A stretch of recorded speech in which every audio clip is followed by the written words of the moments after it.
This is India's #1 news network, and you're watching News 9. English news as it should be.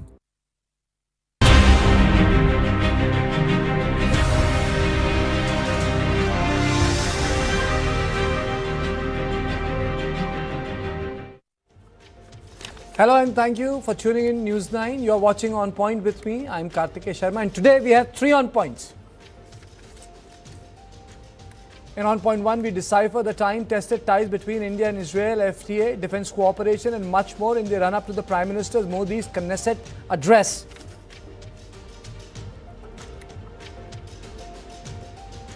In On Point 2, we tell you about the supersonic edge Dragon has given Iran with its new missile gift. The latest shot in their arm makes the US Navy vulnerable.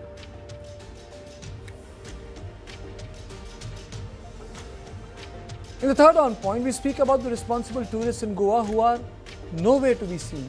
There is only chaos, rampage and brats on the loose.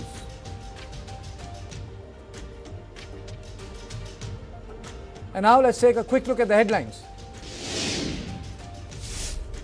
Big development in NCERT versus Judiciary Row. Government to amend NCERT book. Centre takes serious note of controversial content on judiciary to be removed from the textbooks. Serious lapses found in Jharkhand air ambulance crash case. Officials confirm no black box, cockpit voice recorder or flight data recorder in plane. Piyush Goyal lashes out at Rahul Gandhi, calls him puppet of anti-India forces.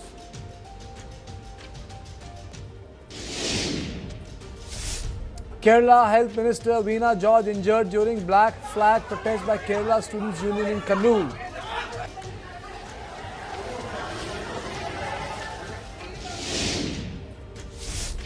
"18-year-old bride shot dead on stage during Varmala in Bihar's Buxar. Bride shot by lover in front of groom and hundreds of guests."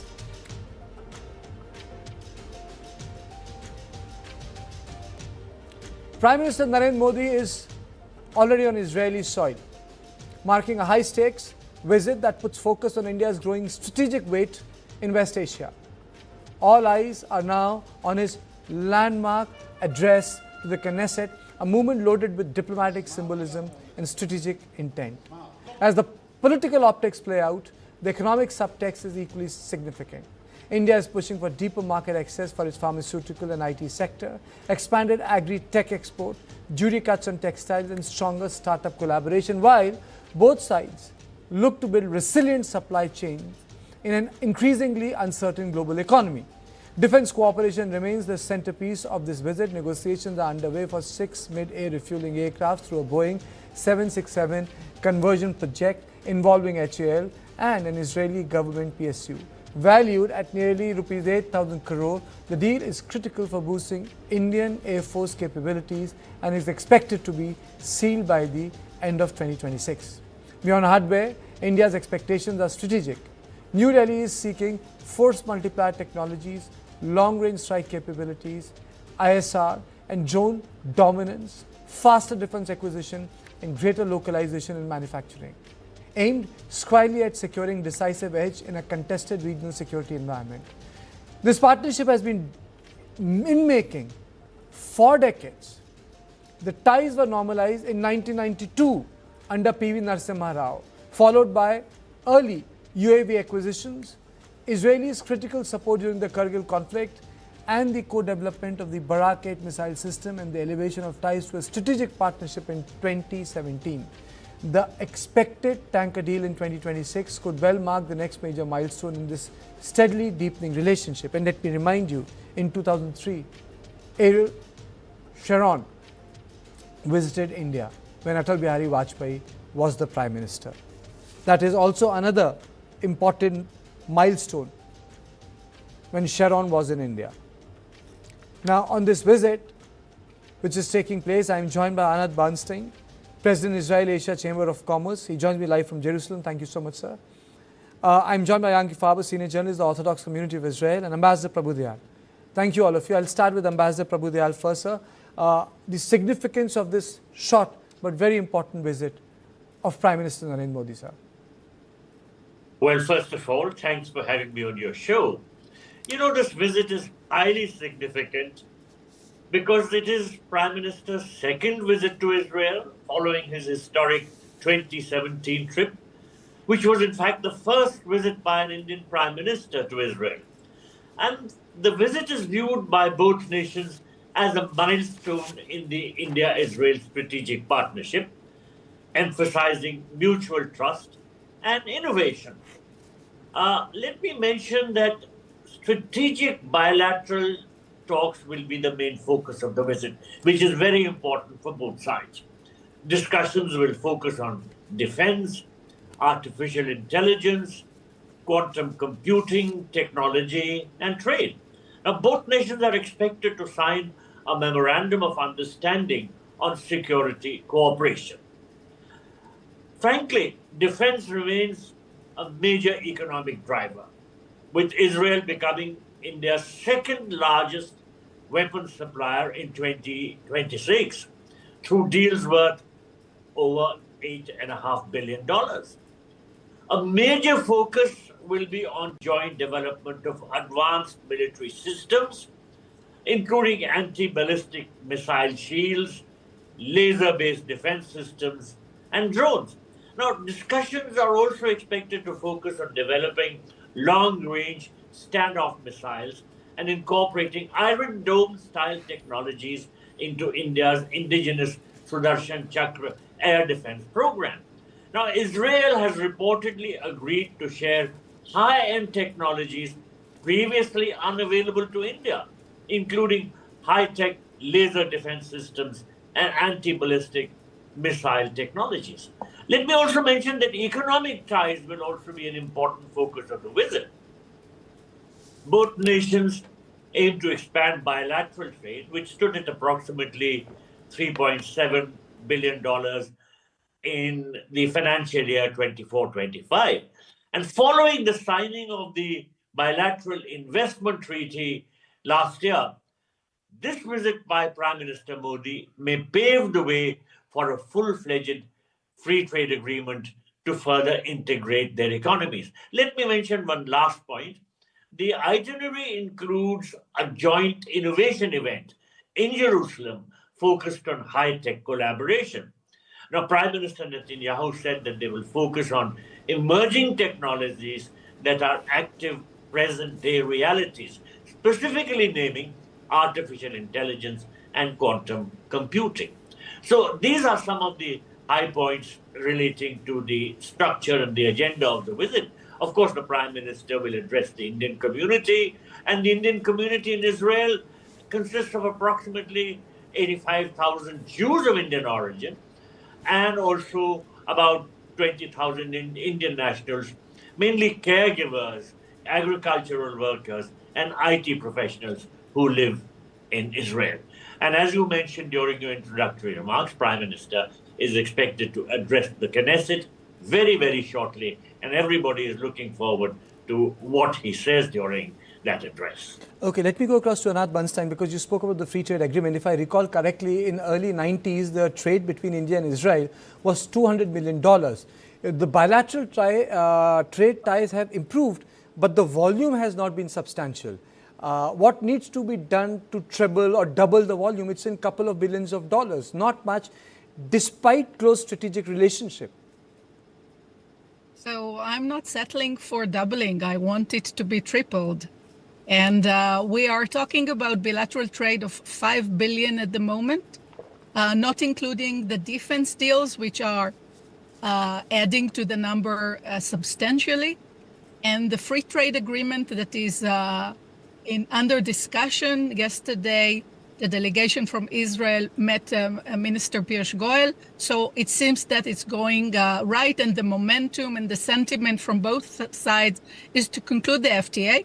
And my guess is that the FTA, once it's signed, it will very quickly double the trade.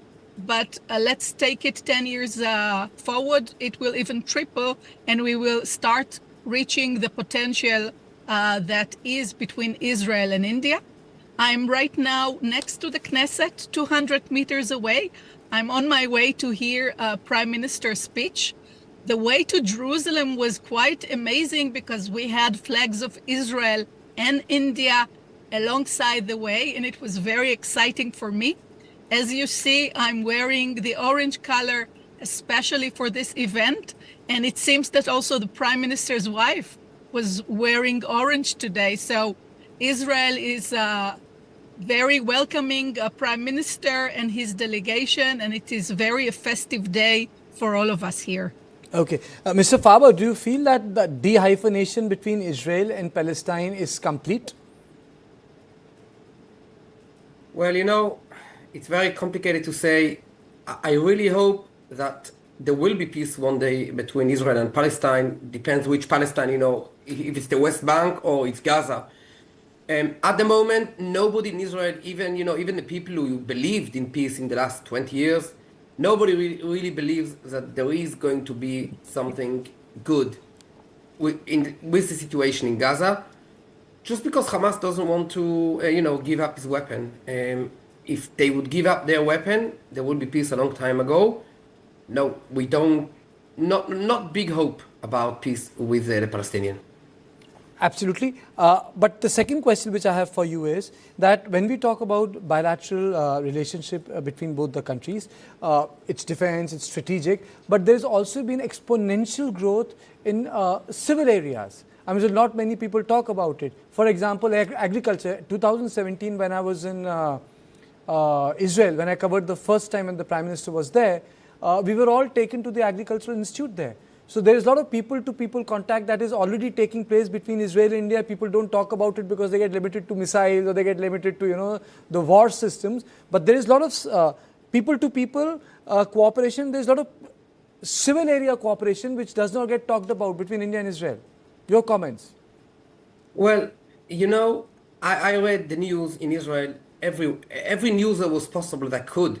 The right-wing media, the left-wing media, everybody loves India. And it's like, Prime Minister Modi is like a consensus in Israel. Everybody is happy to see him, especially in this, complicated times that Israel is going through. And even the people, who usually have what to say about everything, this time, everybody really welcomes Prime Minister Modi, and he's going to speak in the Knesset very, very soon in the Israeli parliament. Well, there is some, Israeli politics issues, some people from the opposition, they don't want to join because they're very upset with Netanyahu, and also they're very upset with the head of the Knesset that he didn't invite the judge, the Supreme Court judge, the head of the Supreme Court in Israel. So they're trying, but they still have talks. I really hope that they will put on side what they have against Netanyahu, and they will join Prime Minister Modi's speech.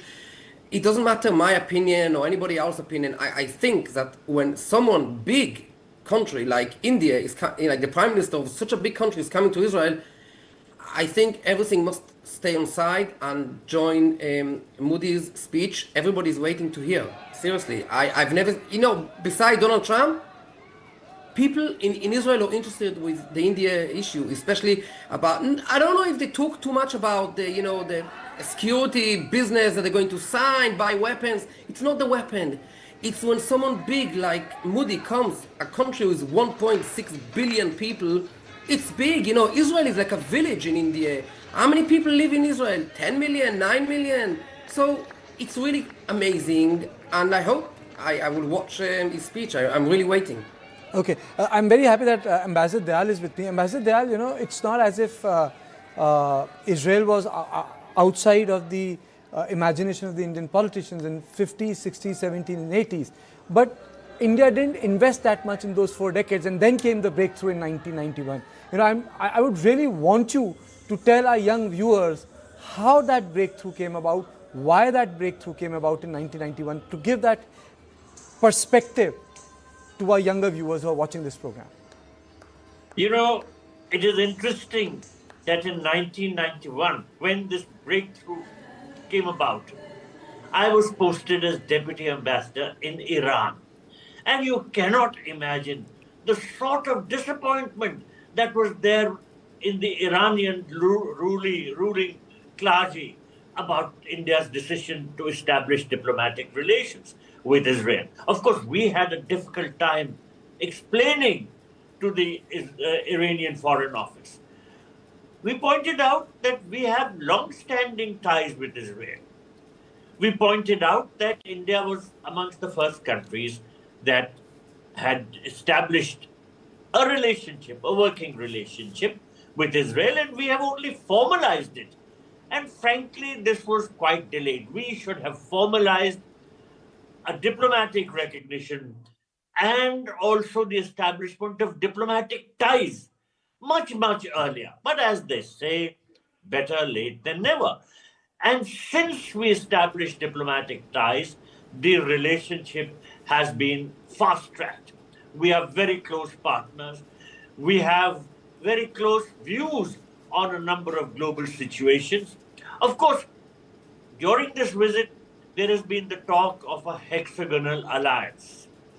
Now, whether India joins that or not is a different matter, but Prime Minister Netanyahu has promoted it as something which is necessary in the context of security, particularly against some of the radical Islamic forces. Now, India doesn't believe in strategic military alliances. It wants, of course, economic cooperation. Even the Quad is not a military alliance. It is only a security dialogue. India tries to develop relationships without having military alliances. So for that reason, it might be a little bit of a difficult situation in the sense that Prime Minister Netanyahu wants this hexagonal alliance and he has already promoted it, while because of our foreign policy constraints, we may not find it possible. But nonetheless, the relationship has been growing from strength to strength, and it will continue to do so. I think you have given me another talking point. Anat, tell me, from the Israeli perspective, how has been the cooperation between two countries in context of counter-terrorism, as Ambassador was speaking about? We face the same challenges. India is facing terror coming from Pakistan. We face terror coming from all over, sponsored by Iran, sponsored by Qatar. And this is our daily life. So I'm sure that counter-terrorism will be on the table between Mr. Modi and Mr. Netanyahu. It's not the first time that they talk about it. A collaboration in counter-terrorism goes a long way. It goes even back to 26/11 in the Mumbai attacks, where Israeli forces came to India, and together they worked on intelligence and other means to work against terrorism in India. So unfortunately, we have a lot of experience in terrorism, and we are, I wouldn't say happy, but we would, of course, share this experience. And I'm sure that this is just one of the collaborations that we're going to see coming out of this short visit. The newspaper, as you just showed in the background, yes, is saying welcome back and welcome Mr. Modi, and very, very positive and happy about the visit. And I'll have to drop now because I have to walk to the Knesset and see for my own eyes how Mr. Modi is welcomed. And I really look forward to hearing him. I'll be happy to talk to you tomorrow and tell you about this event. Well, I'll hold on to your promise that you'll be on my show tomorrow. I'll hold on to that promise. But, you know, I have one more question. I have one more question for Yanki. Thank you so much, Anat, for joining me. I know you have to, walk to the Knesset and there'll be security. What about the Middle Eastern corridor? You know, there were a lot of, there were a lot of big plans, Yanki, but Mr. Faber, but nothing much has happened out of it because of the instability in West Asia. And this was touted as a big project. Again, sorry, I didn't hear. What was the question? What about the Middle Eastern Economic Corridor? There have been a lot of projects which Benjamin Netanyahu spoke about. Prime Minister was very excited, but not much has become of it because of the crisis in West Asia. You know, many plans that Israel have made in the last, before 7th of October, it didn't happen because of the war. Many plans that Netanyahu has made with other countries around Israel, a lot of things have been done under the table. That I can tell you. And I read in many places, in some was off the record, that I don't know exactly what Israel is doing with India when it comes to security issues, but I can tell you that Israel helped India when India was fighting Pakistan, in different ways. Not everything was published on the news. A lot of things have been done under the table because everything is so sensitive. And we can see that the Prime Minister Modi is doing a little bit changes, and now he's coming to Israel, so he's showing it in front of everybody.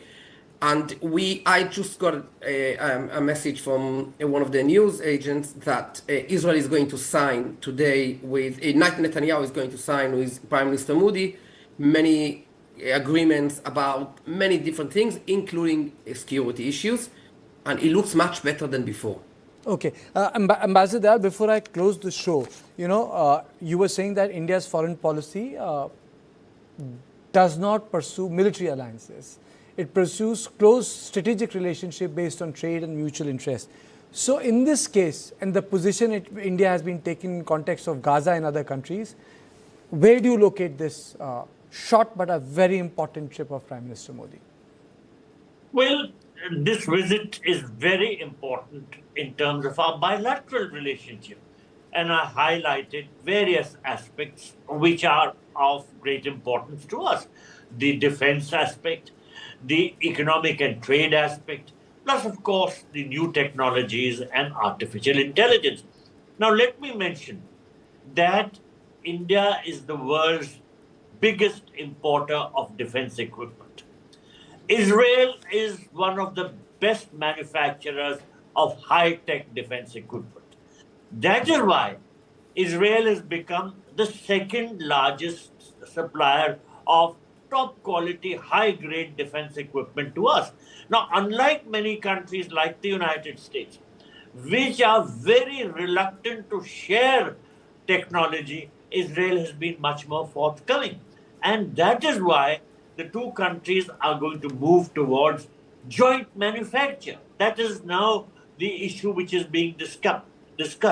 Joint manufacturing of high-tech defense-related equipment between the two countries and here in India. So this is a step which will boost the defense relationship even further. Let's see what is the progress that is going to take place in this regard. But nonetheless, the possibilities are that the relationship will grow particularly strongly in the defense area. Now, let me just quickly answer the question which you had asked the other panelists from Israel about the Middle East Economic Corridor. Yes.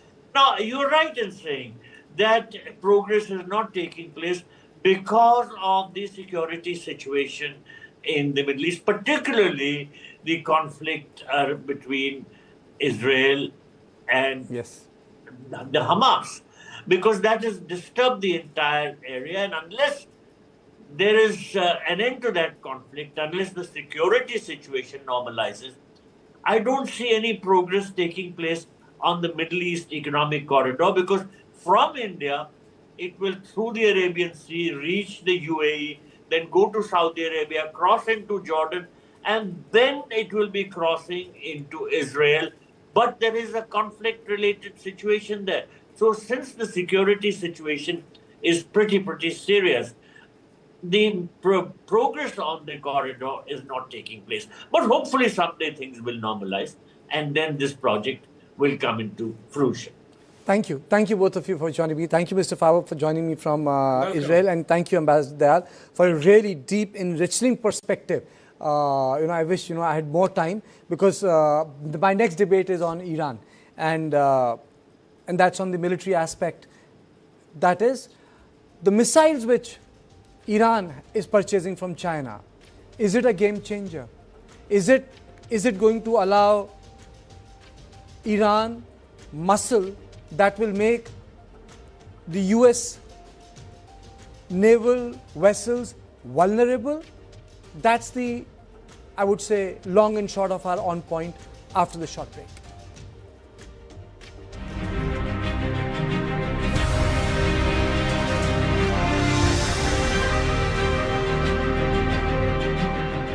Associate sponsor Bandhan Mutual Fund.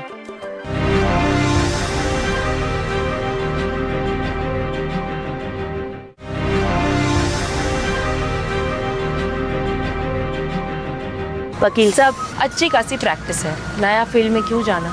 Sister, देश का सोच रहे और इसके future का नहीं सोच रहे? SBI लाइफ से अपनी बेटी का फ्यूचर सिक्योर है। तभी तो इनको अपने इरादे पूरे करने का राइट है।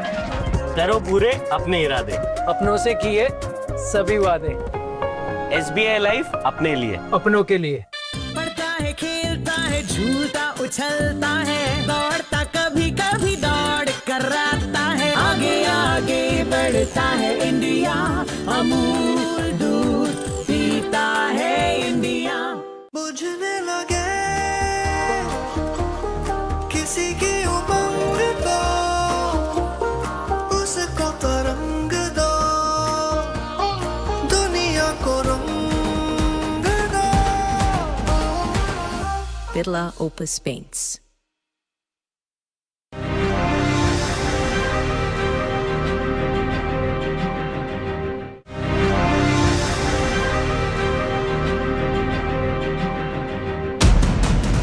This isn't a trail of peace.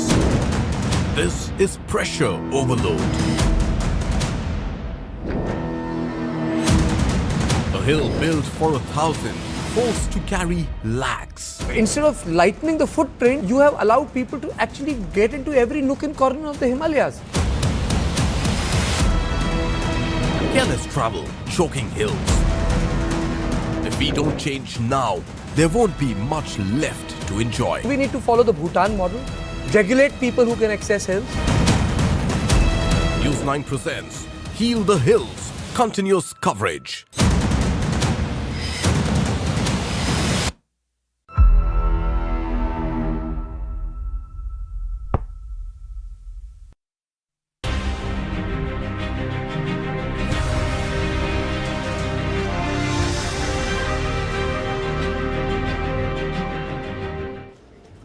Iran is on verge of acquiring China's CM-302 supersonic anti-ship missiles, a deal nearing finalization amid rising regional tensions. These carrier-killer weapons could alter the naval balance in the Gulf rapidly. China appears ready to arm Tehran despite international sanctions directly challenging the US pressure. The missile's 290-kilometer range is confirmed, but cost numbers and delivery timelines remain unclear. What is certain tonight is this is not a routine arms trade. This is hard geopolitics. At the center of the standoff is the CM-302, a supersonic anti-ship cruise missile developed by China's defense industry. It can strike targets nearly 290 kilometers away, traveling at Mach 2 to Mach 3 in its final phase. It sea skims just above the water, complicating radar detection. It carries a heavy, high-explosive warhead designed to cripple large naval platforms. It can be launched from ships, aircrafts, or mobile launchers, giving Iran flexibility and surprise. Coastal targets are also within reach. So why does this missile worry navies worldwide? It flies low below the radar horizon. Its speed cuts reaction time to seconds. It can maneuver in the terminal phase, confusing interceptors. High kinetic energy amplifies impact damage. Its low altitude radar signature is small, and it is designed to resist electronic countermeasures. Simply put, it is built to penetrate layered defenses. The United States does have a strong defense in the region. Its naval shield is layered and mobile. Aegis system provides long-range detection, SM-2, and SM-6 interceptors engage incoming threats. ESSM missiles form the mid-range layer. The Phalanx CIWS acts as a final shield. Electronic warfare and decoys like Nulka attempt to divert missiles. Fighter jets patrol ahead of the fleet to neutralize launch platform. The US can intercept, but against supersonic saturation attacks, success is not guaranteed. And now, to the symbol of the American naval power, the Gerald Ford-class carrier. Its strength includes advanced radar, Aegis-equipped escorts, layered missile defense, over 150 aircraft across carrier groups, and superior electronic warfare. But the vulnerabilities exist. It is a large, detectable target. It relies on escorts, supersonic low-altitude missiles compress decision time, swarm attacks sharply increase risk. One missile may not sink a carrier. Multiple hits could disrupt operations. Iran already fields over 3,000 ballistic missiles, including Shahab, Seji, and Khurramshahr. Its cruise missile inventory includes Sumar, Hafza, Noor, and Qadir. Add to that over 1,000 combat-proven drones. If CM-302 joins this arsenal, Iran gains more than a weapon, it gains real anti-aircraft leverage in the Gulf. So tonight's question is clear. Is China redrawing red lines in America's naval backyard? And if supersonic carrier killer enters Iran's arsenal, does deterrence still hold, or does escalation becomes inevitable? On this issue, I am joined by Professor Swaran Singh from JNU and AA Commodore, Dr. Ashpinder Singh Bahal. I'll go to Dr. Bahal first. Sir, how potent is this weapon in context of the 2 aircraft carriers and entire armada that has been deployed? Jai Hind, and thank you very much for calling on such a vital topic like this in the heightened situation that is there in the Middle East today, with 2 aircraft carriers coming in. So when we are looking at this particular weapon system, like you rightly mentioned, it comes at low altitude, and when it is flying, just skimming the waves, there is hardly any reaction time. So I was calculating it would work out to just about 5 to 10 seconds, which implies that it is virtually impossible to detect, identify, and then hit this missile, especially when it is having an extremely good CEP, 1 to 3 meters, and they are betting on 1 meter, which means within the DMPI, desired mean point of impact, 1 meter from that distance this missile is going to hit. Then is that its navigation system is not dependent on GPS, it is dependent on Beidou. And lastly, it has an active homing head, which implies that its own missile has a radar which is continuing to illuminate and home onto the target system. So its accuracy further increases. Now, keeping this in mind, it is just one weapon system. So when we are going to look at Iran, they are going to use multiple weapon systems at multiple altitudes. It will start with Fatah, or it could start with Khurram Shahar, which is coming a ballistic missile that is coming virtually from space. Then we are looking at this missile or other missiles. They have a Talai-Ye, which has got a range of about 1,000 kilometers. It was operationalized in December 2023. So probably, my estimate, 50 to 60 missile minimum, they must be having that. So that is another anti-ship missile with a very long range.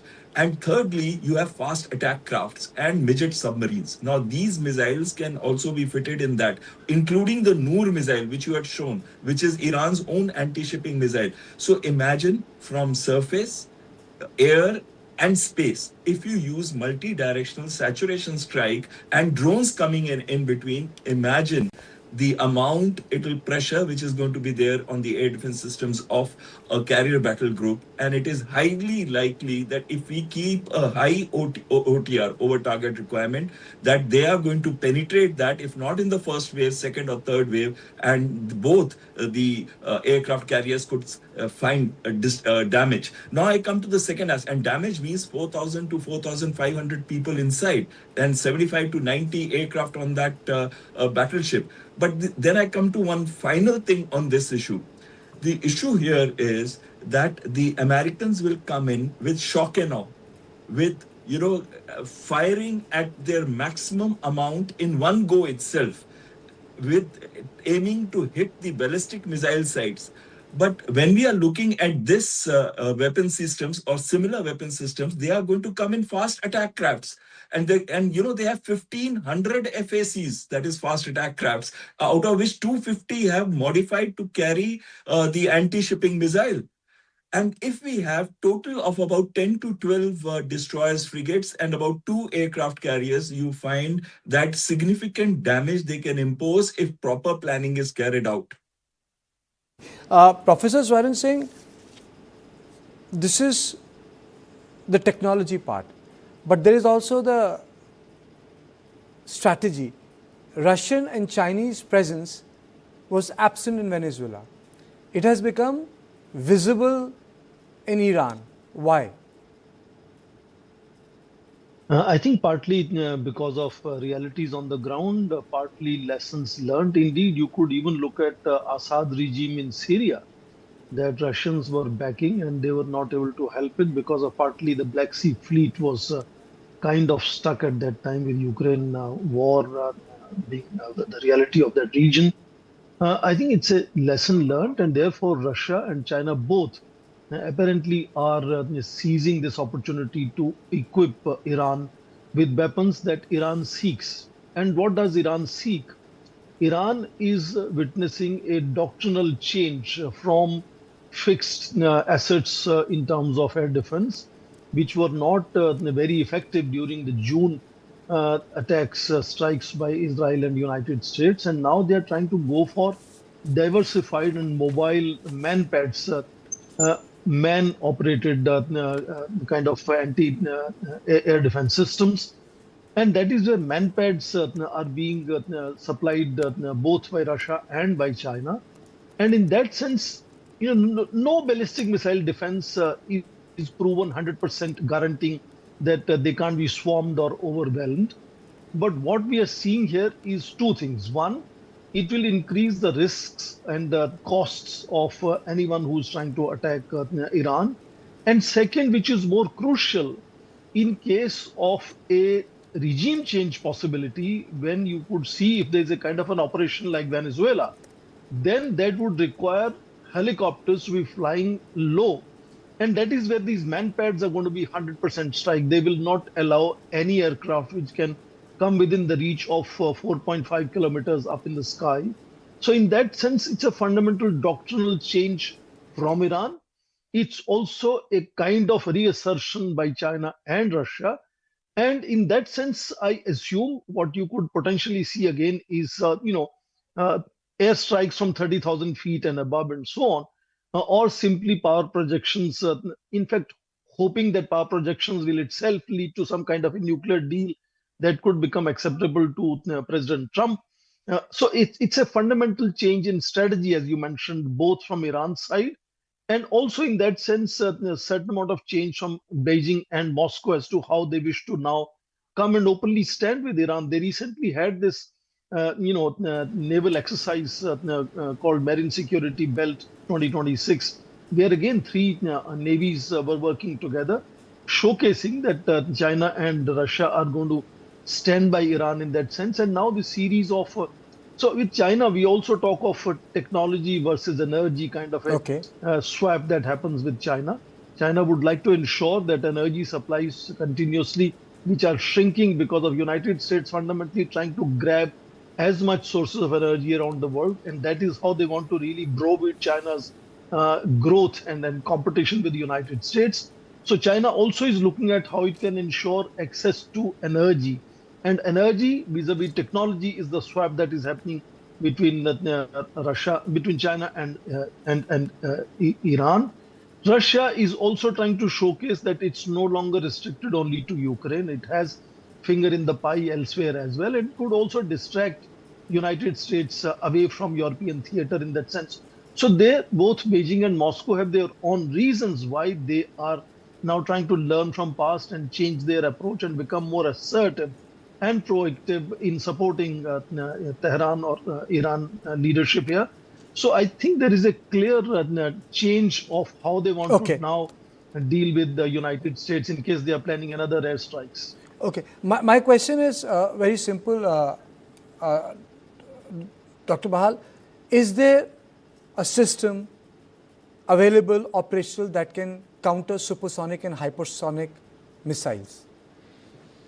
Currently, it is extremely difficult to tackle the hypersonic missiles. Hypersonic means speed of 5 Mach or more. And supersonic, when we are talking of supersonic, we are also looking at added stealth capability in them, making them low observable, which implies that not only is the speed giving lesser reaction time, but also the technology is such that the RCS, radar cross-section of the weapon system missile itself is low. And therefore, the probability of picking up becomes lesser, and you are picking up at much lesser distance, thereby reducing the reaction time further. And also, most of these anti-shipping missiles, they are basically sea-skimming missiles. They come at extremely low altitude. Even when we were talking of Talai-Ye, that particular missile is coming, it's a cruise missile, it is coming at 2,000 feet, but towards the end, it would descend down and probably fly between 10 to 30 meters, which implies giving again a very low reaction time. So when we combine all these factors, if you want to saturate an air defense system, even though it may be one of the world's best, you have seen that happen when it happened in Israel in the 12-day war, that there were a number of ballistic missiles, especially Fatah, which is a hypersonic missile, which could penetrate and attack the target systems there, though its accuracy at that time was lesser. Plus, most of these weapon systems are maneuvering weapon systems, which implies that the initial trajectory which is there on the missile or the weapon system, if the counter air defense system is looking at it and it has maneuvered or changed its target, then it becomes extremely difficult for that air defense system to counter it. And that is exactly what is happening. You look at Oshnik example, which is also a hypersonic missile used by Russia against Ukraine. And you must have seen there was no way that they could have tackled that. Another last thing on this particular aspect is the multiple warheads that today's ballistic missiles are carrying. Now, with the multiple warheads, even if you are able to take on 1 or 2 warheads, there'll be another 4 to 5 warheads which may actually go through. One thing about the similarities not being there with respect to Venezuela, and that is primarily because, see, Russia and China both are going to use the example of Ukraine degrading Russia's ability both economically and militarily by following the same example, by getting America engaged in a war, attrition war, where it starts bleeding.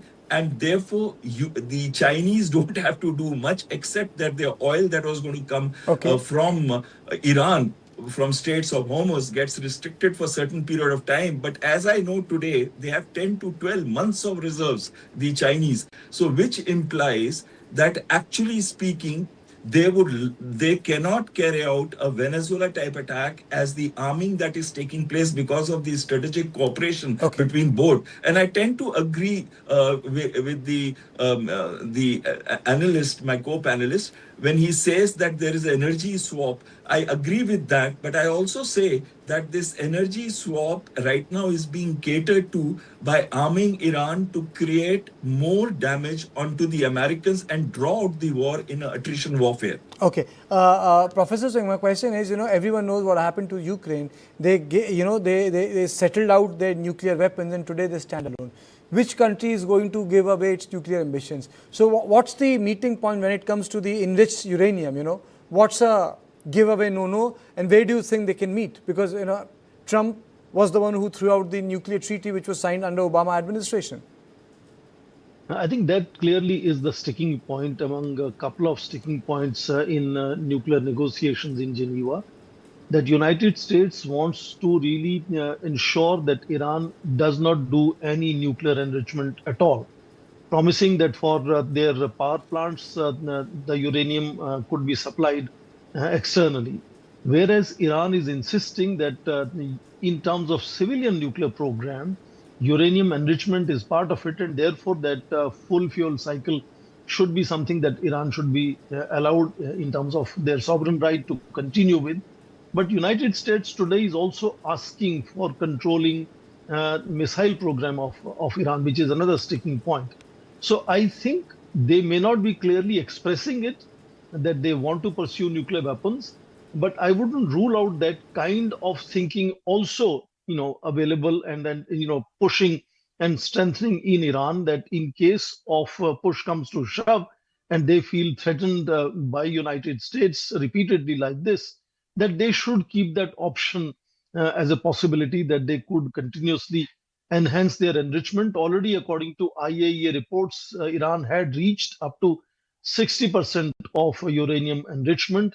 What happened to those stockpiles is again a puzzle after June attacks. So, I think the kind of pressure that is being built around Iran is only going to make them perhaps feel more vulnerable and perhaps feel more inclined to keep that option open. Though it's not going to be easy, because of the global opinion is not very favorable to Iran going in that direction. They understand that limitation. But the sentiment internally, I think, will be growing stronger on this, whether they should weaponize. Absolutely, absolutely. Thank you both of you for joining me, because one thing is very clear, that this tension is not going to go away. No one deploys 2 aircraft carriers unless and until something serious has been planned in that region. That sort of a deployment never takes place. Thank you both of you, but there's still time for on point 3, and this on point 3 is about responsible tourism.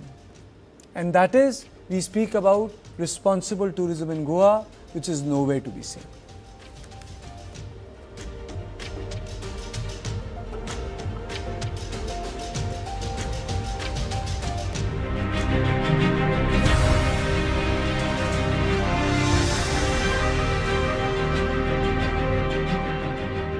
What you saw me on the field and off the field is like chalk and cheese. Is leadership acquired or leaders are born? No guts, no glory, no pain, no gain. My tendency is to go for magic, not for perfection. I never give up. I like to win. If you believe you can, you can. Just me being here, it's a statement. You define a concept called against all odds. You seem to be a Destiny's Child. When chips are down, the whole team could have looked up to you, said, Dada is still there. Every time, whether I scored 100 or a Sachin scored 100 or a Rahul scored 100 or a Sehwag scored 100, the scoreboard said India won. There is a quality about me, which is why perhaps people feel I'm a perfectionist, because I don't get tired easily. Let the kids know and the families know that one of the best ways to get a good education, go to a good school and a good college anywhere in the world, is if you play a sport well. How would it be possible for a person, ordinary person, for me to know? Acting कर रहा है या ये सच कर रहा है? ये जो बात I'm not a very good actor in real life. Real life मेरे चेहरे पे दिख जाता है झूठ बोल रही है. In Germany, the biggest newspaper was written on the first page. This is a finishing from Lothar Matthäus' career, and this was motivate me. I was literally on my phone at home, and they're like, oh, we have the results. We suggest that you remove your breast. And I'm like, wait, what? When I started stumbling and I started making the mistakes, that I realized that, now that person who I have not forgiven 2 years back, now I know what he feels like. Very important understanding of life, that you will only get opportunities if you're good. And if you're not good, don't expect opportunities. The best example I could ever give is Abraham Lincoln, losing every election he ever had till he won the presidency. You know, I actually have the feeling that my life hasn't started yet. We all have 2 lives. The second one begins the day we realize that we only have 1 life. Wow.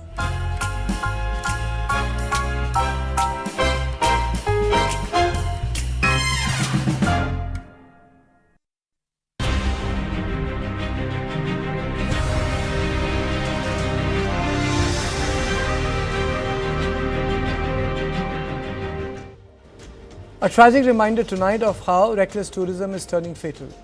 In Goa's Asagaon area, a speeding rented Thar rammed into a Hyundai 120, killing 65-year-old tourist Bhagat Ram Sharma. He was travelling with his family when the crash occurred. The 2 others were injured while a 5-month-old infant escaped unharmed.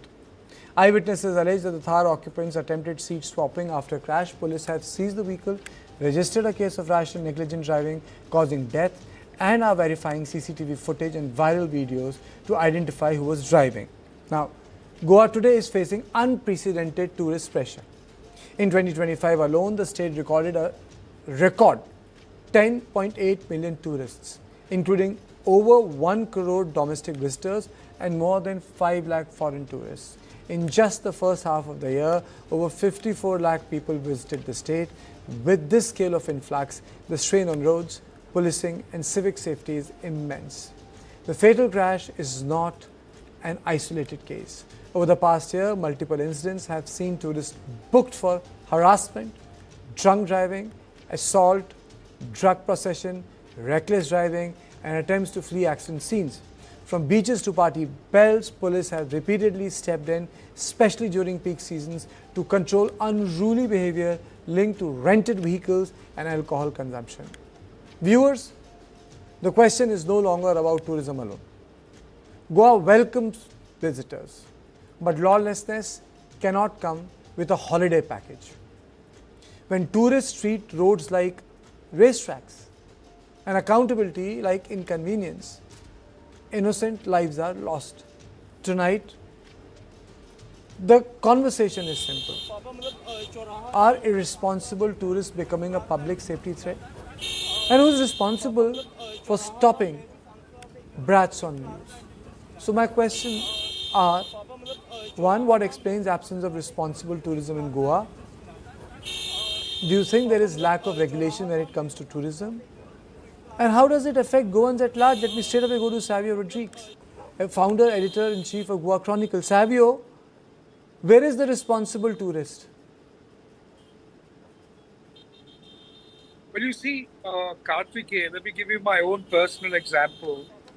About 30 minutes ago, prior to this discussion you and I are having, there was a tourist car, again, a red color Thar, that hit the car of my wife at the Arosim beach road that we were at.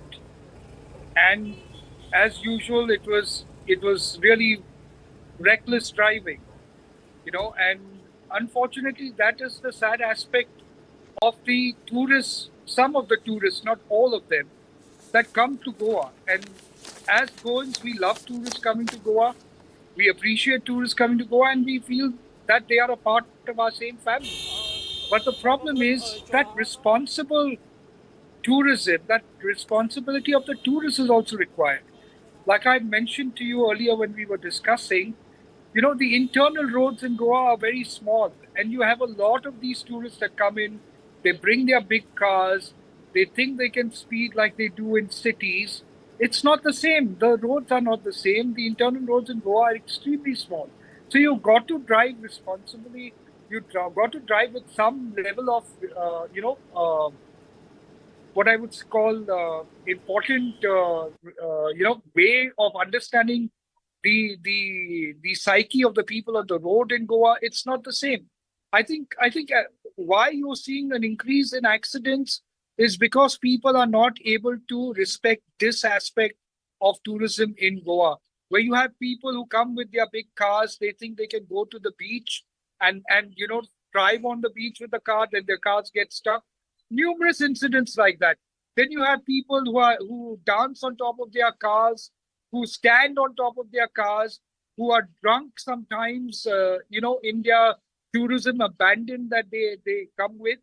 And I think that's terrible. I think that's not the kind of tourist Goa requires. And I think the tourists who want to come to Goa and are responsible tourists, which many are, must understand that Goa requires responsible tourists and not tourists with a chalta hai attitude. Savio, over-tourism, unregulated tourism, rowdy tourism killed Manali. Is that happening to Goa? Well, there's a lot of tourism coming into Goa, but, there's a lot of tourists that come in. They come with a very different mindset, Karthikeyan. The mindset is that I'm going to go to Goa. It's my paradise. I will do whatever I want in Goa. I can do whatever I want. The people of Goa are easygoing. They normally don't raise much ruckus. But in recent times, the Goans are getting upset about it. And they are raising issues now. That is why there's so much of conflict between the Goans and the non-Goans arising, between the Goans and the tourists arising. Why is that happening? That is happening because we as Goans are realizing that the sensibility of some of the tourists do not match with the sensibilities of what the Goan expects of a tourist. And we believe that most of these tourists that come in with that kind of chalta hai attitude do not respect Goa. And but Savio, if you recall, when we had the discussion of that nightclub which got burnt, and you took a very strong position on that. But where is the police and regulators? For example, it's very easy to get a scooter. I have done it. Car, scooter, motorcycle, and then you can roam around cheaply. But this is part and parcel of that convenience. This is like a convenience misused. You will not get to do this in any other state. So while all the facilities like hiring cars and bikes and all are made easy because that's what we want the tourists to come here and enjoy. I am saying the certain amount of responsibility that comes individually must also come in, right? Yes. So today, let's assume you are having people, prior to the law that we brought in on the beaches, there were people that were roaming the beaches with beer bottles. And they would throw those beer bottles on the beach itself. and there are so many people, tourists and non-tourists, that walk the beaches, would eventually get cut by those broken bottles that are there. So tourism, today Goa is a part of India. Yes. The Indian tourist coming into Goa is equally responsible as me as a Goan and any other Goan, right? So I'm only saying today as a Goan, we want tourists coming into Goa to be responsible. Absolutely. This accident that happened, that it happened because of irresponsibility. And before I close the show, I hope you and your wife were fine, after that accident you had before you came to my show. Well, it was a minor one. I scolded the kid. He's an Indian kid who came from Hong Kong. I scolded him and I told him, this is ridiculous driving, He was afraid of this length of the road. That's precisely what I'm talking about. Okay. Because when you're driving in Delhi and other places, Karthikeya, the roads are different. I know what you're telling me. I know I was in Salem a couple of years ago, and that's what I did. I had a scooty, and we went through North and South Goa on a scooty. Very ambitious, but I know the roads are very, very small. You go to the interior, the roads are even smaller. But I'm happy that you are fine, and thank you for despite the accident coming to my show, because I certainly believe what Goa really requires, apart from regulation, is a responsible tourist, a tourist that respects Goa and Goans. Thank you, Savio. And this is all I had on Point tonight. See you tomorrow at the same time. Thank you and good night.